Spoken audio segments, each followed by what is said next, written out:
This podcast brought to you by Darby Field Advisors, elevating local impact and enhancing global engagement. Principals Matthew Bartlett and Scott Merrick create local leverage to achieve client success while devising unique strategies that help clients gain a competitive advantage in the marketplace and around the world. Find them online at darbyfieldadvisors.com. So what the heck is going on in New Hampshire politics? Let's ask someone who knows, and Periklis Karoutas. No. The other way around, man.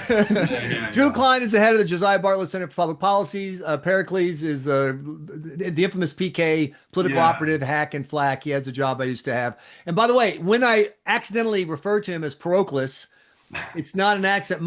So when I call him on my phone thing, my car, I have that British voice, and it always says, calling Periklis. So I'm in the habit. I apologize. That's not the worst thing I've been called in the State House or in political circles. That's not the worst thing I've heard you called today. And I was just at the governor's state of the state. So let's just start there. There's a good spot. Democrats are saying it was nothing to it, blah, blah. Republicans are saying she hit all the notes. So any thoughts on either the speech itself or where Governor Ayotte is kind of right now on policy, et cetera, Periklis Karoutas? Well, thank you. Michael, I was on Twitter watching the State of the State, and I was on Twitter, monitoring all the comments. And who was really, really silent was the Democratic nominee for governor. I saw very few tweets. I saw nothing. So I don't know how the Democrats can say that Governor Ayotte did a bad job when there was nobody out there advocating for something else. I have Kuiper Mentum. Drew Cline, did you hear or not hear anything in the governor's speech that's worth noting? Well, yeah, lots of things that were worth noting. One was the taxes and spending. And I thought she made a great point that raising one tax to lower another is not the way we do things. And that's not a win. That was interesting. One of the things, so energy was really huge. She called it net zero religion. Right. About good. Other New England states, which I thought was great framing and really singles New Hampshire out. Modular nuclear, being a pioneer state for that, got huge applause. That was really exciting. That's very New Hampshire. Occupational licensing reform, great. That's near 2 governors in a row now have promoted occupational licensing reform. But one of the biggest things that she said, which I don't think most people will rank up there as one of the top things, but I think it was, New Hampshire shouldn't accept low student performance. Yes. And that the state of New Hampshire is going to look at successful districts, find what they're doing in reading, and the state government, the State Department of Ed, is going to reach out and try to duplicate those efforts around the state. That's really important. Mississippi and Alabama have shown us that you don't have to accept educational failure, that states can take the lead on this. And I don't think that's going to get the big headlines, but that could be one of the longest term, most important things out of the speech. Well, Periklis, one of the things that's getting a lot of headlines on education in the legislature is the issue of open enrollment. Yes. So now we've got, obviously, Drew Cline, Josiah Bartlett Center, et cetera, knows education. And I want to get him to, after you mess up explaining what it is, I'm going to have him correct you. But what I really want to ask you is, when legislators hear open enrollment, what are they hearing? Because there's a lot of fighting going on about it. Well, I think earlier in the week, last week when they took this up on the floor of the Senate, I think Senator Carson did a great job kind of summing it up when she came down from the Senate president's area up there and started talking about how this is really about the children. It's about the kids, it's about the students. When everyone else was arguing about, the financial impact and so on, it's really about what's going to get us the best educational outcome for kids. And that's what, at its core, it's all about. And for all the people that are opposed to open enrollment, that say we have the best public schools and all sorts, our schools are great, our teachers are great, which they are, then they're not going to leave, right? I mean, that's the thing that people don't understand. And people move every single day. They move, from one town to another, from one apartment to another, one school district to another, one state to another. So we're seeing kind of a transience among students anyways, happens all the time. So why not give more of an opportunity for a kid that excels in one sport or the arts or music to go to a school that maybe has a better, bigger, robust program? And what about those kids that are getting bullied, cyberbullied, or any of that? Go to a different place if there is a better opportunity for them, whether it's to start anew or maybe they have specific types of needs or concerns. I don't understand why this is so controversial. I think at the end of the day, there's going to be probably a minimal amount of total students that are really going to exercise this option. But for them, it's all the difference in the world. And 46 other states, I think, Drew's going to correct me, have some form of open enrollment. Am I wrong there? I mean, it's we're well, this is a situation where we are potentially one of the last in the nation, and we have to correct it. And it's a very simple premise. You're in the state of New Hampshire. Your family pays New Hampshire taxes. The state Yeah. funds a significant part of education. So if there's a school district, it's a public school. You just don't happen to live on that side of the district line. If there's room for you, why can't I go? Is that it, Drew Cline? That's it. Right? Yeah, that's it. I mean, look, when I was growing up, middle school, the dividing line for the district was the yellow line in the middle of my street. I'm not kidding. So my Wow. neighbors across the street went to a different school than I did, even though we were literally on the same street. And it was not great. And these are arbitrary lines, you know? And so what open enrollment does is it says that you can erase those lines, and the money that goes to pay to educate your kid is going to pay to educate the kid. Open enrollment keeps them in public schools. And that's, I think, what's get lost in this conversation is that it's a school choice program that is only available from one public school to the next. So there's a lot of research on this. 46 states have some kind of open enrollment, but 23 states really have a robust program where kids can actually choose a school either within their district or statewide. So we're not at half yet, but it's getting there. It's a progressive idea. It started in Minnesota. California has open enrollment. Like, it's not a right-wing idea. You've seen it grow in red states since the pandemic. Now, when the feedback you're getting, so the pushback we're getting to this bill, that I'm seeing from superintendents and from some school boards is sometimes it comes in two forms. One is just left-wing activist talking points that somebody gave to a superintendent, and the superintendent is mimicking that, is just publishing or writing what somebody gave him. Others are more thoughtful, and they're saying, look, this is a little bit vague. Like, let's have some more detail in this. And so I think there are legitimate concerns among some superintendents. Well, about let me how to raise one. implement Let me raise one so we can get something specific here. So Yep. Bedford schools, very popular, kind of the shorthand for really well-funded, well-run schools. And so they go, oh my gosh, here's 1,000 more kids that want to come in. We have to build buildings for them. We've got to find teachers for them. You're going to make us in Bedford educate all the other kids, you big meaner Drew Cline. Yeah, I'm actually hearing some of that in Bedford. It's not true, of course. So the bill does not make you take anybody that you don't have room for. So that's number one. The capacity has to be there. You don't have to increase capacity. So there's not going to be any new building. You're going to have to earn new teachers, all that kind of stuff. Now, how to define capacity is kind of vague in the bill. So that's a legit complaint that maybe we should work on, is how to define that, how to tell what room you have. But that's not the case. Also, there's an incentive built into the way this bill is structured that will keep a lot of parents from doing that. Manchester's per pupil cost on average is $18,100 in the latest version. Bedford's is about $19,600 or something like that. So it's about a $1,600 difference. Sure. In the way the bill's written, when there's that gap from a sending district to a receiving district, the parent has to pay the difference. Oh, so okay. That's in this bill. So you will not see a lot of low-income students go, well, we're going to, Sure. we got to pay $1,600. Now, you might want to change that, but that's in the bill right now. So these concerns about a flood of kids, building new buildings, all that's nonsense. All that is, a lot of it is intentional misdirection by activist groups that are trying to scare people. So PK, a lot of people wonder, how did Michael Graham end up in this woeful state I'm in, how terrible it is. And I have a similar story to Drew Cline's. At one end of my road, we had to go to the K through 12, all one campus cow school that did not have a football team. It was too small. We had a 2-day-a-week band teacher, no theater, no arts, no AP classes. One year I was there, we had the lowest SAT scores in South Carolina, which had the lowest SAT scores in the country. You could argue I went to the dumbest school in America.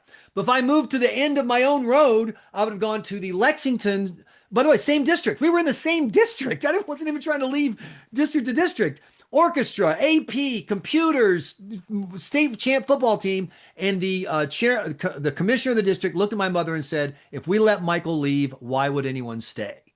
And I don't understand why Republicans don't make more political hay out of the fact that this argument why do you want to hurt kids by keeping them trapped in bad schools? Why do you want to deny families a chance to get a great education that's right there already?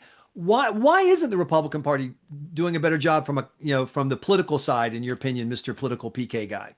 Well, thanks for putting me on the spot on a political thing like that. I think they are doing it. I mean, I think that is the argument that we're making, that this is about students, it is about outcomes, it is about giving parents more choice, more opportunity to do the right thing for their kids. That's what it's really all about. Yeah, The but if you look problem at is, polls, it's Democrats that people say, "Oh, the Democrats love the kids. The Republicans are meaners who want to, you be know, mean to teachers." That's just how people view it. but I think that's because I don't say a relic of the past, but because for the longest time you got the Democrats and the teachers unions talking about, we care about the students, we care Right. about the teachers, and then usually it's the Republicans that say, okay, let's talk about the details, let's talk about the cost, let's talk about the outcomes, let's talk about the things that end up in spreadsheets rather than the feelings, right? So I think there's this impression that's kind of happened over years and years, that Democrats care about teachers and students and parents don't. I'm sorry, and Republicans don't. Right. But for years now, since the EFA program in particular, I think Republicans have been talking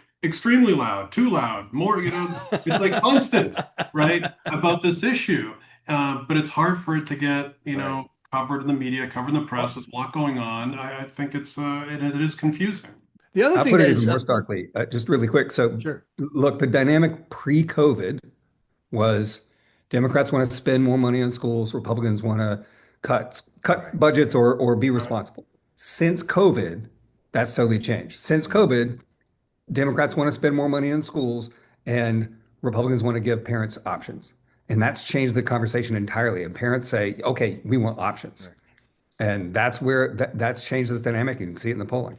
And it is amazing. You think about the issue of school choice, because Drew, you and I have been longtime school choice advocates in the media, et cetera, writing and stuff about it. And we were freaks for a long time. I go, fringo weirdos. What do you want to, like, multiple wife, compounds in Utah kind of thing. And now it is not just mainstream, but it's popular. It's become a popular Yeah. issue. Mhm. Also, look at the how 3 years ago trans issues were so radioactive. Republicans didn't want to talk about it because people would call you a bigot and hater. Now, no Democrat wants to talk about trans issues because they've completely lost that fight. Look at DEI. We have to have Ibram X. Kendi in classrooms. Now it's who? Ibram? I never heard of the guy. Here's my Mhm. question for you, PK. Are Republicans going to be undone in the midterms by their own success? That is, they really have won so many fights, even abortion, having finally gotten what Republicans wanted, which is moving it from Washington down to the states. So it's now people get a law similar to what they want. Even the Roe versus Wade days are over. Is this a problem for Republicans that they don't have dragons the public wants them to slay?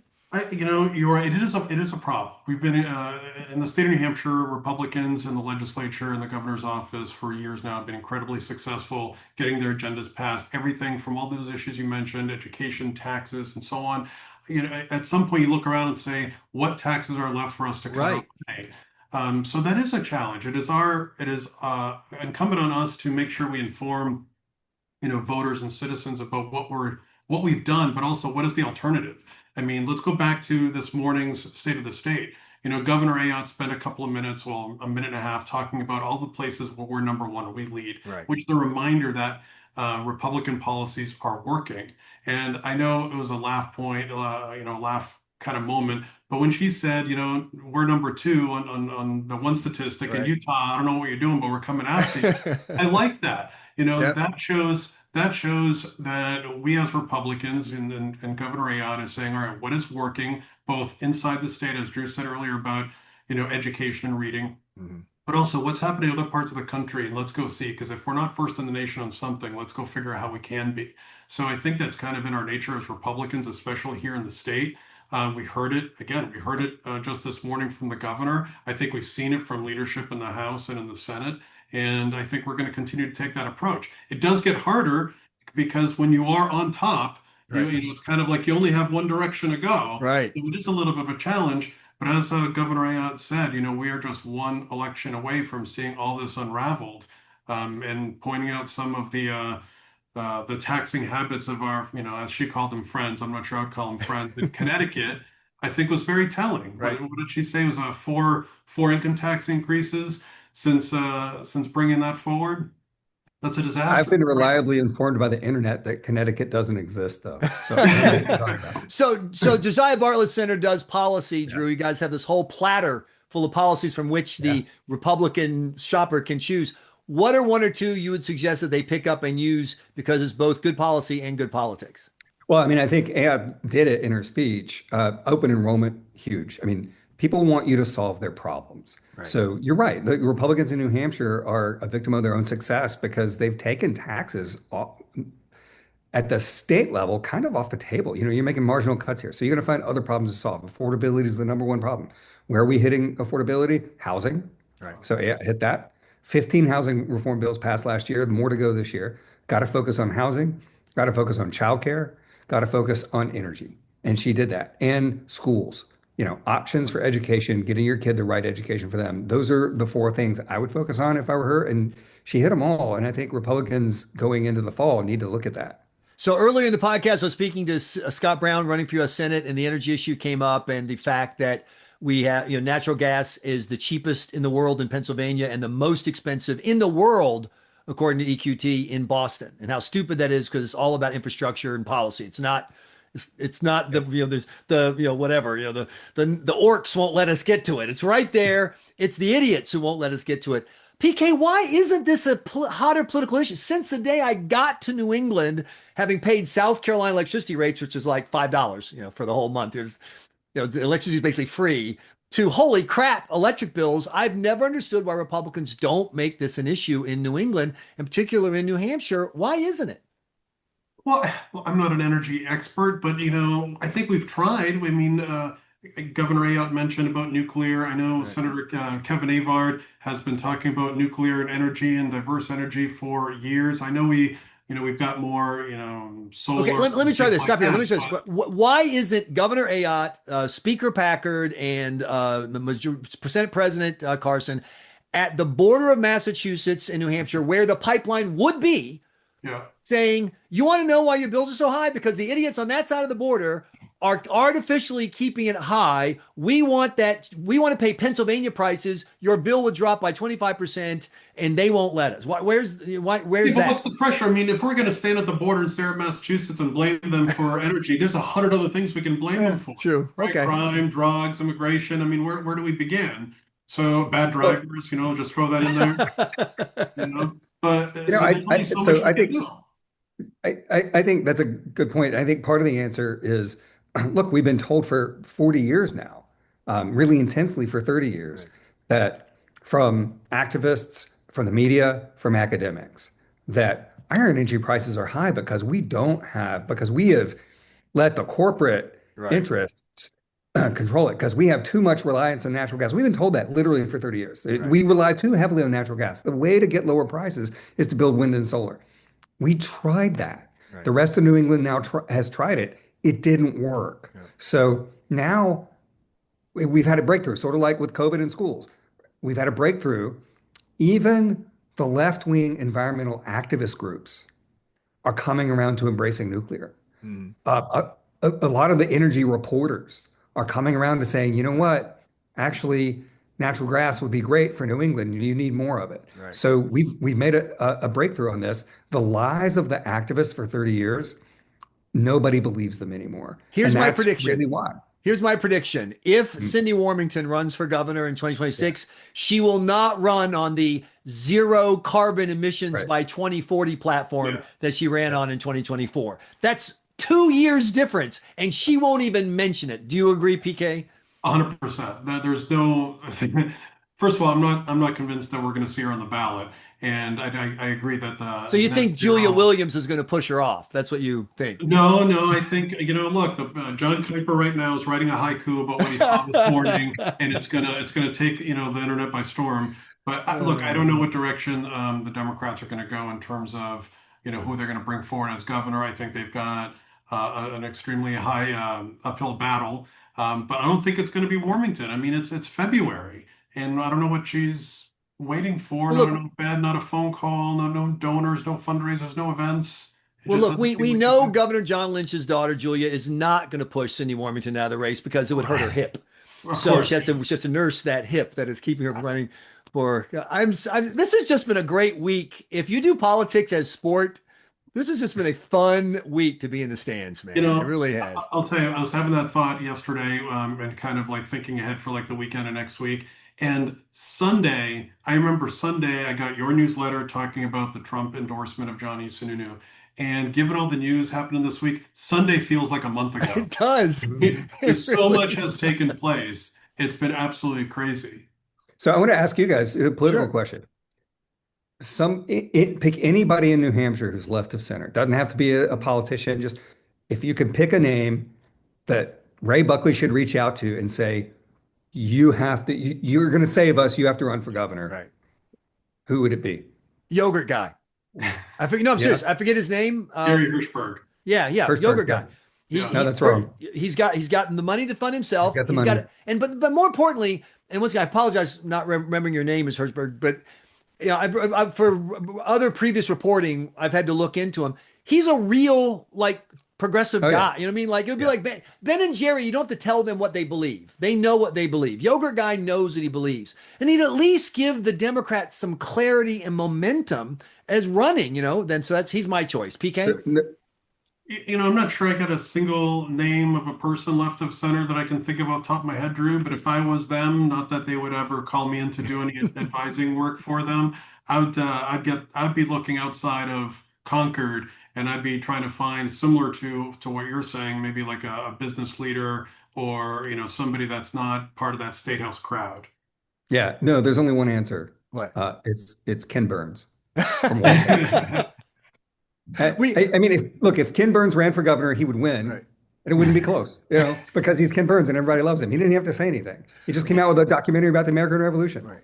So this is what you guys don't know. Our inside sources tell us that the Julia Williams, Massachusetts resident running for governor was just the test case. They're actually going to nominate Maura Healey to be the nominee in 2026. So, why not? We got this covered. She's By the likely way- to spend enough time here fundraising for whoever the nominee is anyway.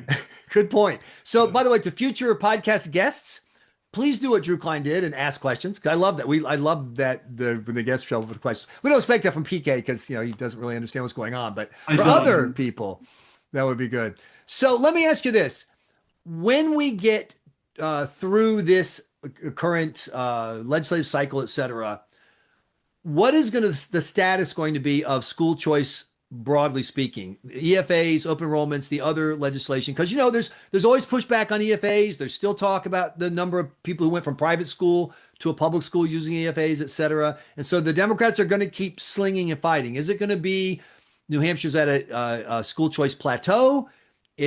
School choice is now slipping, or nope, we got more room to grow? We'll start with you, PK.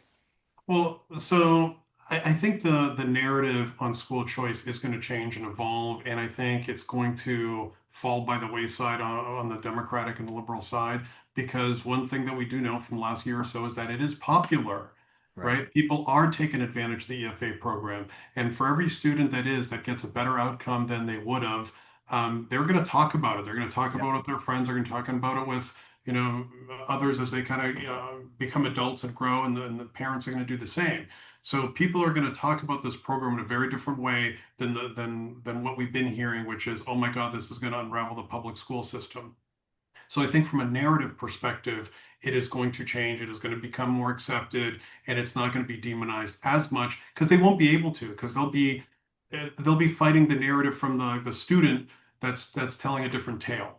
Now, in terms of like the numbers and the growth and what's left in policy, that's more in Drew's corner.